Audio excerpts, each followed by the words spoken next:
Salut à tous, aujourd'hui retour matos chrono.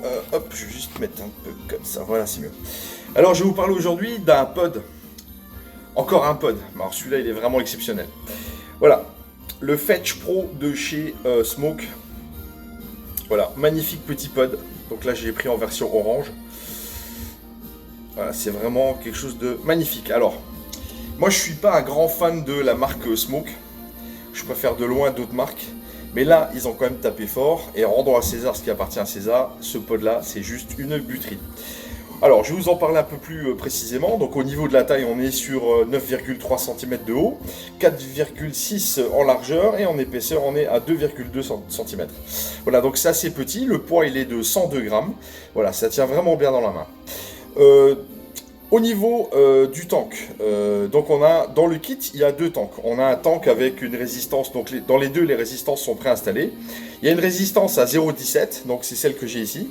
Voilà, donc ça tient simplement par magnétique, hein, donc c'est un verrouillage magnétique, donc on peut changer de tank. Donc là on a une résistance à 0,17 ohm mesh, et puis on a un deuxième tank où il y a une réserve de 4,3 ml avec une résistance mesh aussi, mais qui va jusqu'à 25 watts. Voilà, celle-ci, elle va de 40 à 80 watts. Alors imaginez-vous un pod qui est capable d'envoyer 80 watts sur une résistance mesh. Vous allez voir, c'est complètement fou. Voilà, donc les tanks sont magnétiques. L'écran couleur.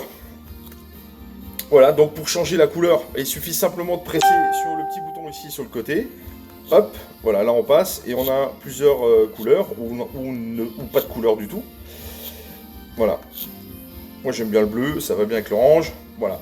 Au niveau du chip, on a vraiment toutes les indications qu'on a besoin. Donc on a donc c'est écran couleur, donc après on a les watts. On peut régler les watts avec les deux petits boutons ici en dessous. On a un compteur de puff, la résistivité et le niveau de charge au niveau de l'accu qui se trouve ici. Au niveau de la charge, ça aussi c'est important d'en parler. Donc la charge USB, elle se fait ici en dessous, le bouton Fire qui est de style gâchette. Et la charge, elle est comme les nouveaux portables aujourd'hui. Si vous avez un chargeur de 2 ampères en sortie, vous mettez dessus, et ben la box, elle va se charger, le pod va se charger en exactement 1 heure, plus ou moins. Donc c'est vraiment une charge ultra rapide, exactement identique au téléphone portable. Dedans, c'est un accu 18650, donc il y a une petite trappe accu. Donc un 18650, ça aussi c'est vraiment pas mal. Un pod sur accu, moi je préfère l'accu que les accus intégrés. Et malgré qu'on a ce système là, on peut le charger en USB. Ça c'est vraiment super. Un petit peu comme le Vinci à l'époque, il y avait aussi une charge, une fast charge comme ils disent, qui est relativement simple et rapide. Ça c'est pas mal.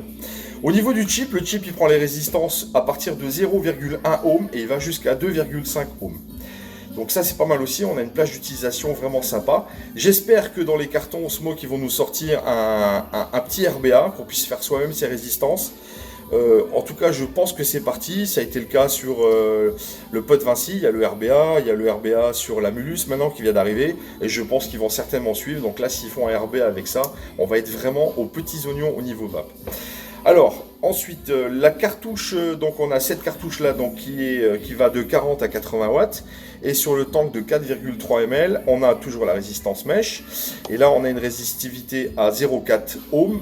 Plus privilégié pour tout ce qui est sel de nicotine.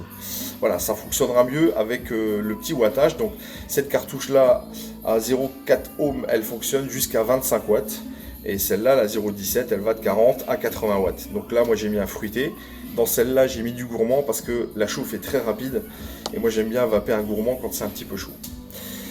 Voilà, le réglage de l'airflow, il se fait directement sur la cartouche. Donc il suffit simplement de tourner.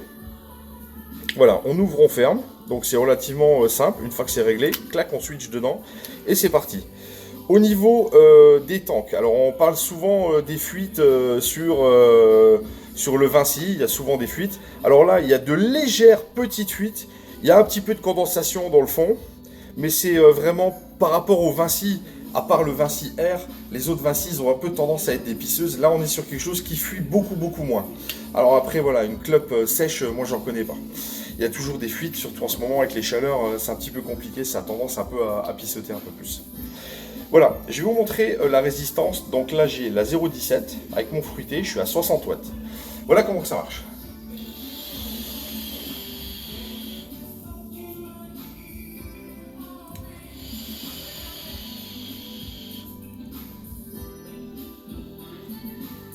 Alors imaginez-vous le volume de vape par rapport à ce petit truc. C'est impressionnant, ça n'a rien à envier. Disons, ça n'a rien à envier aux gros sets, aux grosses clubs. Voilà, là on est vraiment sur un truc qui est vraiment petit et ça envoie vraiment du feu de Dieu. Et encore, je suis pas à fond. Elle est utilisable cette résistance de 40 à 80 watts. Je suis à 60 watts, c'est large assez.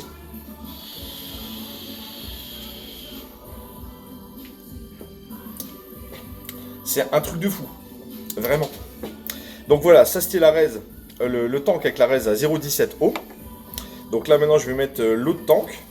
Donc là j'ai un gourmand dedans, donc forcément je vais devoir baisser les watts. Donc c'est très rapide, c'est par incrémentation de 1 watt, donc c'est rapide à régler. Voilà, je me suis mis sur 25 watts. L'airflow toujours grand ouvert. Voilà, le volume est loin d'être pourri aussi. Là j'ai mon gourmand dedans et franchement ça va vraiment très bien.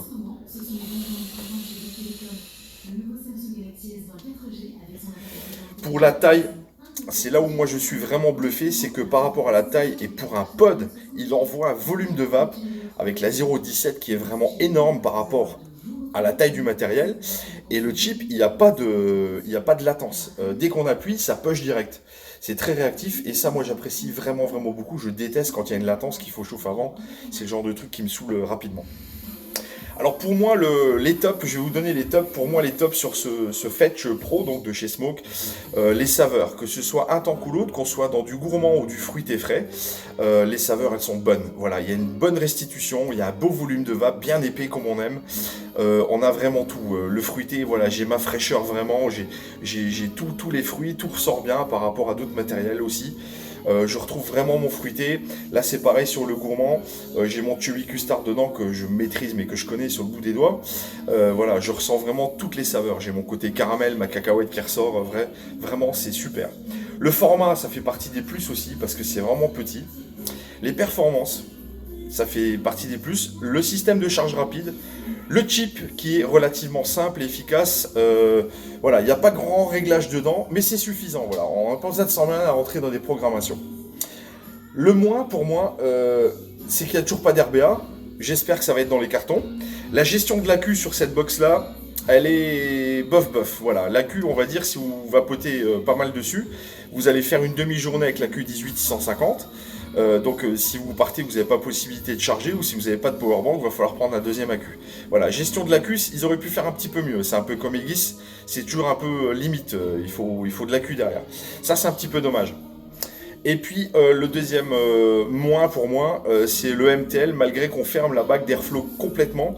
Au niveau du MTL, on n'a pas un vrai MTL. Et ça, c'est vraiment dommage. Même la bague complètement fermée, on est dans quelque chose qui est fait pour envoyer. On arrive à une inhalation directe restrictive, mais on n'arrive pas à un vrai MTL. Voilà, j'espère qu'ils vont corriger ça, peut-être avec une résistance, quelque chose vraiment prévu pour, à voir dans le futur. En tout cas, voilà, c'était mon petit retour sur la Fetch Pro de chez Smoke. Voilà, c'est vraiment un super outil. Maintenant, il faut voir au niveau de la longévité. Là, voilà, moi je l'ai testé quelques jours. Il faut prendre un petit peu plus de recul. Bon, après, je pense quand même que c'est quelque chose de pas mal. Il y a un autre critère qu'il ne faut pas oublier, qu'il ne faut pas négliger, c'est le rapport qualité-prix. On est sur cette box-là, donc on est sur un tarif aux alentours entre 40 et 46 euros. Donc imaginez-vous, entre 40 et 46 euros, vous avez deux tanks. Les restes sont dedans, il y a juste à rajouter un accu et c'est parti. Donc là aussi, le rapport qualité-prix, il est extraordinaire. Voilà, c'était mon petit retour sur la Fetch. Je vous souhaite à tous une excellente journée. Je tire une petite barre et je vous laisse.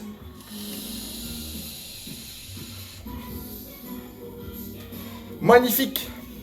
Allez, salut!